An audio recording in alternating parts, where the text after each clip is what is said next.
الله تبارك وتعالى في القرآن الكريم والفرقان الحميد. أعوذ بالله السميع العليم من الشيطان الرجيم. بسم الله الرحمن الرحيم. إن الصفا والمروة من شعائر الله. وقد قال الله تبارك وتعالى في شأن حديثه إن الله وملائكته يصلون على النبي حياة النبي صلى الله عليه وسلم. اللهم صل على سيدنا ومولانا محمد وعلى آل سيدنا محمد وبارك وسلم وكرم عليه. شاہدان اسلام، شاہدان دین الدین، جمع رسالت کے پروانوں، اللہ تبارک و تعالیٰ کا بڑا احسان ہے کہ اس نے ہمیں اور آپ کو یہ توفیق عنایت فرمائی کہ ہم آپ کی اس شاندار مبارک مسجد میں اکٹھے ہوئے ہیں اور اس اجتماع کی رہنمائی کی ہے کہ اللہ تعالیٰ ہم پر وہ فرید نازل فرمائے، اللہ تعالیٰ ہمیں وہ لمحات نصیب فرمائے، اللہ تعالیٰ ہمیں وہ ساعتیں عطا کرے، آمین. اللہ تعالیٰ ہمیں وہ وقت عطا فرمائے، آمین.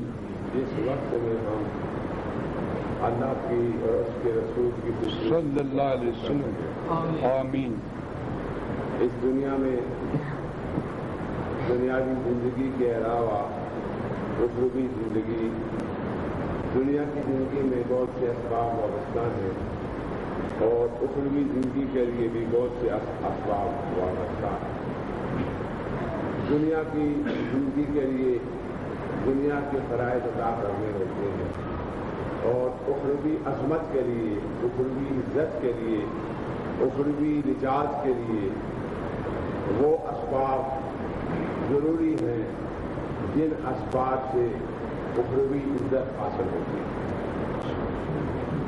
میرے مضمون میں بعض مقامات پر آپ کو دقت محسوس ہوگی، آپ مشکل سمجھیں گے، لیکن انشاءاللہ تعالی بڑی عام فہم سادہ تفصیلات سے آپ کی ذہنوں تک میں اپنی معلومات کو پہنچانے کی حسن مقبول کوشش کروں گا.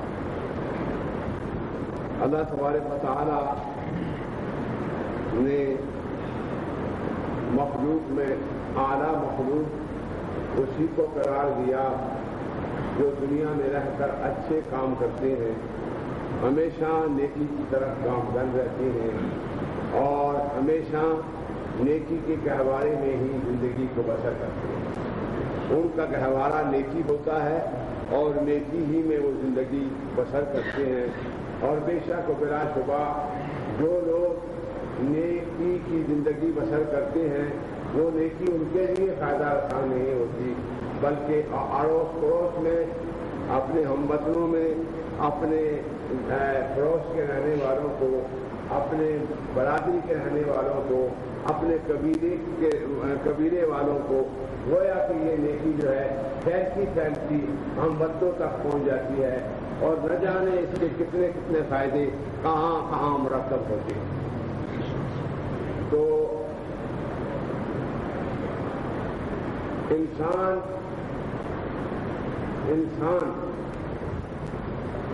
اس دین کے نقطۂ نظر سے کتاب اللہ کی روشنی میں اور فرمان حضرت جناب محمد مصطفیٰ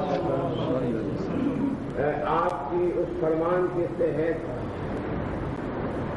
یہ بات بہت ضروری اور بہت عام ہے کہ بغیر ایمان کے آپ زندگی کے اعلیٰ مقامات کو حاصل نہیں کر سکتے، لیکن ایمان کے لیے عمل کا ہونا ضروری ہے. ایمان کے ساتھ عمل کی وابستگی ضروری ہے اور پھر ایمان بھی ہو، عمل بھی ہو، نیت میں فطور ہو تو پھر بھی ایمان اور عمل میں فطور آ جائے گا. گویا معلوم ہوا کہ کہ ایمان ضروری ہے، عمل ضروری ہے، لیکن ایمان اور عمل کو مستحکم اور انتہائی اعلیٰ انداز میں قائم رکھنے کا جو فریضہ ہے وہ صرف انسان کی نیت، وہ نیت ہی قائم رکھ سکتی ہے۔ اگر نیت نہیں ہے تو اسلام دین بھی برباد ہے، ایمان بھی برباد ہے، عمل بھی برباد ہے۔ معلوم ہوا کہ عمل جو ہے، ایمان جو ہے وہ عمل سے ہے اور عمل جو ہے وہ نیت سے ہے۔ سبحان اللہ، بہت ایمان عمل سے ہے اور عمل نیت سے ہے، اور نیت صدق سے ہے اور صدق اخلاص سے ہے۔ سبحان اللہ، منزلیں آ گئی، بہت مقامات آ گئے۔ سبحان اللہ۔ یعنی مطلب یہ ہوا کہ ہم اگر اپنی زندگی میں ارتقا چاہتے ہیں، ہم اپنی زندگی میں ایک خاص مقام چاہتے ہیں، اس کے لیے ضروری ہے کہ ہم ایمان کی دولت کو حاصل کریں۔ ایمان کی دولت جو ہے تقاضا کرے گی کہ عمل آئے، اور عمل تقاضا کرے گا نیت آئے، نیت تقاضا کرے گا صدق آئے، صدق تقاضا کرے گا صدق تقاضا کرے گا اخلاص آئے، اخلاص تقاضا کرے گا عشق آئے، عشق تقاضا کرے گا غلام محمد مصطفیٰ۔ اللہ اکبر، یا رسول اللہ، حق زندہ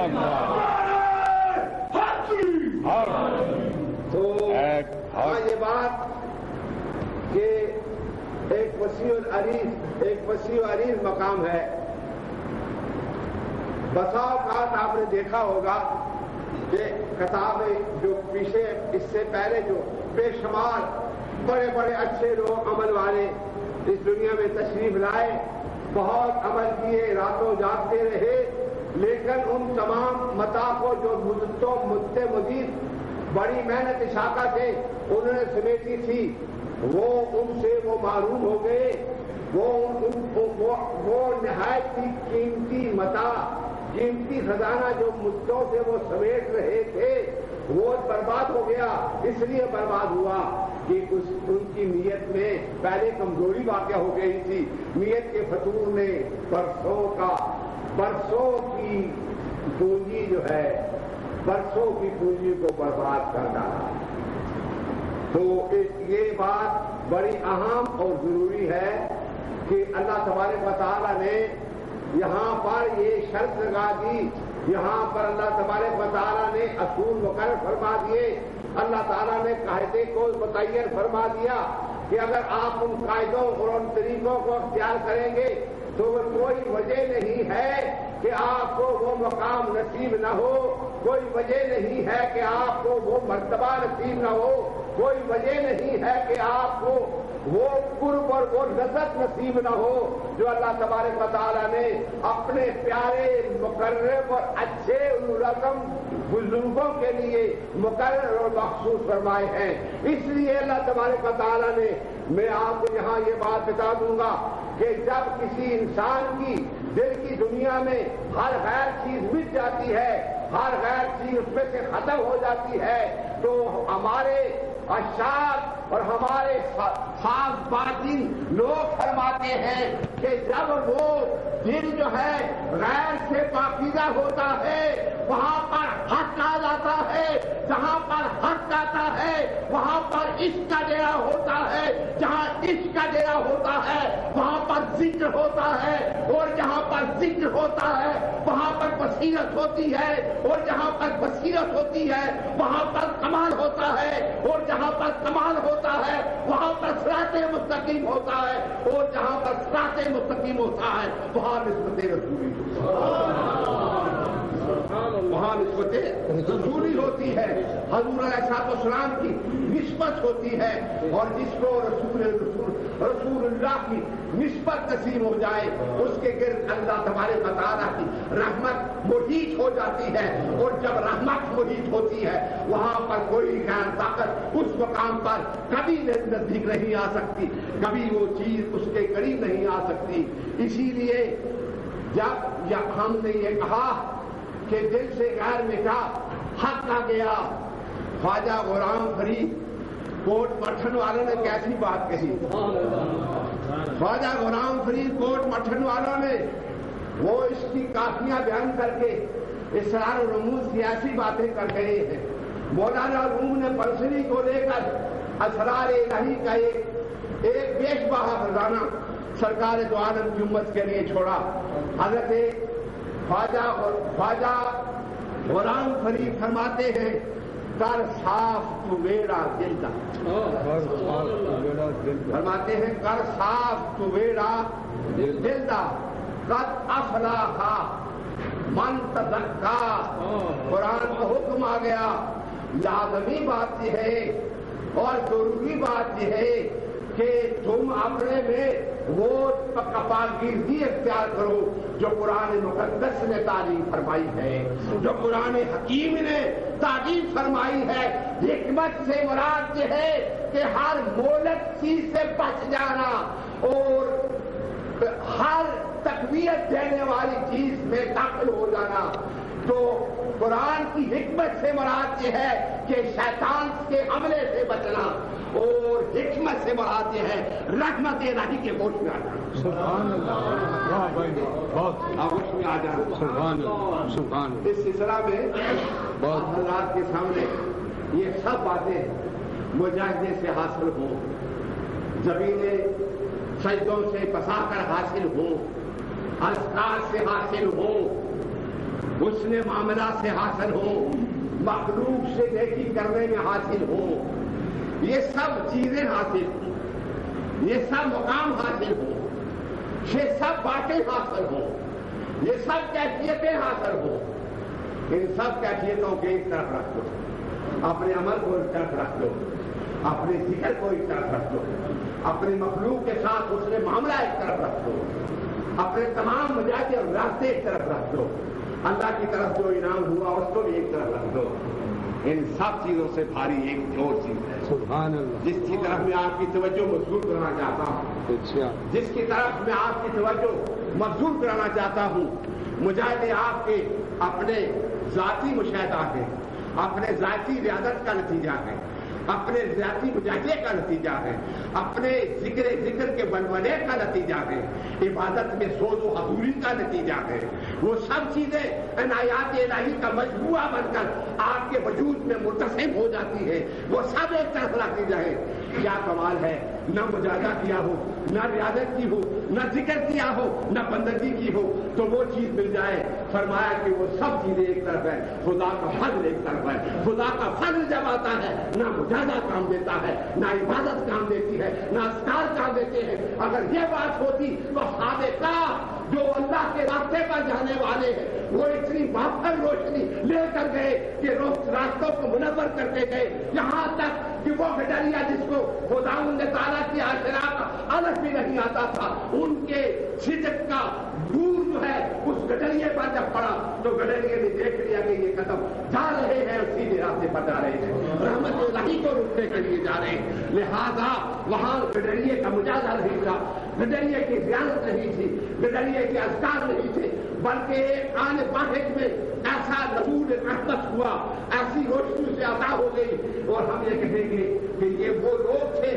جو راستے پر جانے والے تھے, اللہ تبارک و تعالیٰ کی رحمت کی طرف رجوع کیے ہوئے تھے. لہذا فضل الہی کا دروازہ کھل گیا. کہا جو اس راستے پر جانے والے ہیں وہ کبھی معلوم نہیں ہوں گے. ہم ان کو یہ نہیں دیکھیں گے کہ انہوں نے کتنا ذکر کیا ہے, ہم یہ نہیں دیکھیں گے انہوں نے کتنا مجاہدہ کیا ہے, ہم یہ دیکھیں گے کہ ان کے اندر کتنی نیت میں خلوص ہے. اور جب ان کی نیت کا خلوص ہوگا تو جو نہایت مجاہدے اور ریاضتوں اور ذکر سے مقام حاصل کرتے ہیں, ہم بہن نے ایک آنے والی میں ان پر اپنی قدر سے ان کو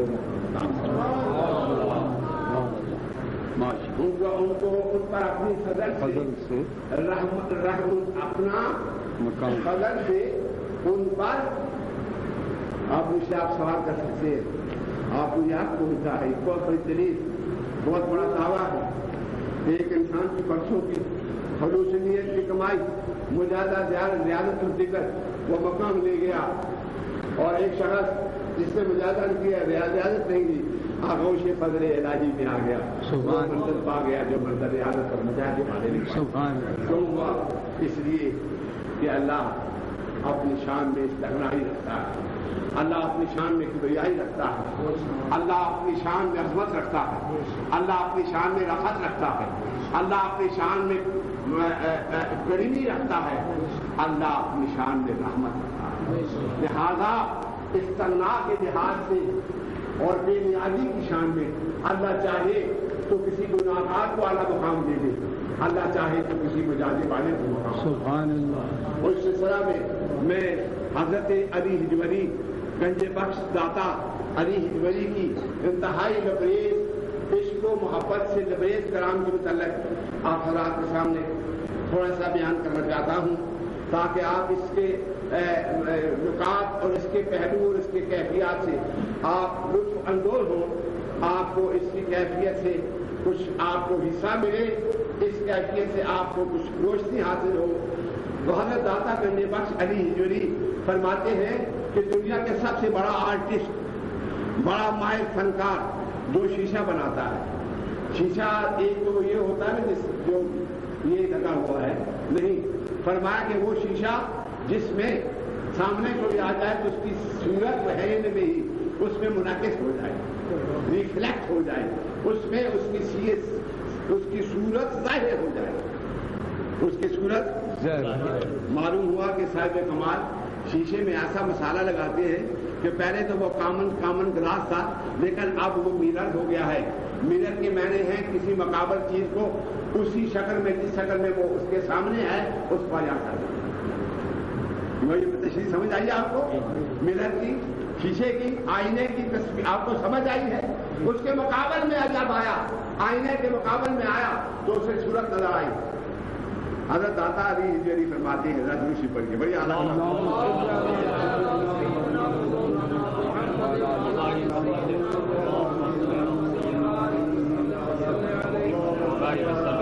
فرماتے ہیں سبحان اللہ، یہ اگر آپ کہہ لیجیے کہ یہ ضرور انسانی کا ایک مثال ہے، انسان کی طبیعت کی مثال ہے، یا اقسام انسانیت کا یہ تشریح و توضیح ہے، تو میں کہتا ہوں کہ جو ذوق رکھنے والے ہیں وہ داتا علی حجوری کے اس کلام سے بڑے لطف اندوز ہوں گے۔ آپ فرماتے ہیں بہترین ایکسپرٹ آرٹسٹ، تجربہ کار فنکار، اس کو انگریزی میں تو ہم کہتے ہیں نا ایکسپیرینس، ایکسپرٹ یا ایکسپیرینس آرٹسٹ، تو اس کی ترجمہ یہ ہوگا کہ فنکار، ماہر فنکار۔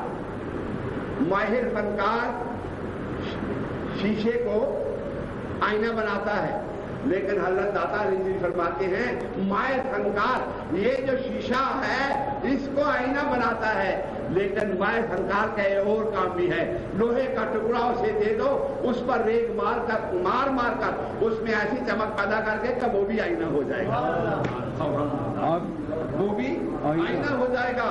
آپ وہ فرماتے ہیں داتا علی حجوری کیوں آئینہ ہوگا؟